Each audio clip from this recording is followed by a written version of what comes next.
নমস্কার বন্ধুরা, আমি পারুল তোমাদের সামনে আরও একটা রেসিপি নিয়ে হাজির হলাম। আশা করি তোমরা সবাই খুব খুব ভালো আছো। তা এখানে দেখো তেল গরম হয়ে গেছে, তার মধ্যে দিয়ে দিলাম আদা কুচি, মানে ঝাঁঝিতে আদাটা কুচিয়ে নিয়েছি, তেজপাতা আর একটা শুকনো লঙ্কা আর 5 ফোড়ন দিয়েছি। তারপরে এখানে দেখো আমি কিছু সবজি কেটে নিয়েছি, কুমড়া, আলু আর এই ডাঁটা। আর আজকে এই ডাঁটা, কুমড়ো, আলু দিয়ে তোমাদের সাথে দারুণ একটা নিরামিষ রেসিপি শেয়ার করব।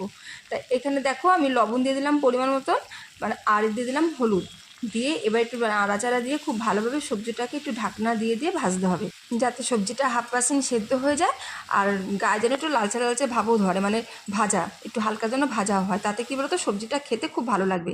তা এখানে দেখো আমি ঢাকনা দিয়ে দিয়ে আমি ভেজেছি। তারপরে দেখো একটু খানিকক্ষণ পর আসলাম তোমাদের সামনে, তা একটু নাড়াচাড়া দিয়ে দিচ্ছি। আর তোমরা দেখে বুঝতেই পারছো যে হালকা একটু সেদ্ধ টাইপেরও হয়ে গেছে আর সবজিটা কিন্তু একটু ভাজা ভাজা টাইপেরও হয়ে গেছে। তা দেখো আমি তোমাদের একটা ভেঙে দেখাচ্ছি যে কিছুটা হলো সেদ্ধ হয়ে গেছে। তো আলুটা পুরো একদম গলে গেছে, মানে আরেকটুখানি সামান্য সেদ্ধ হলেই হয়ে যাবে।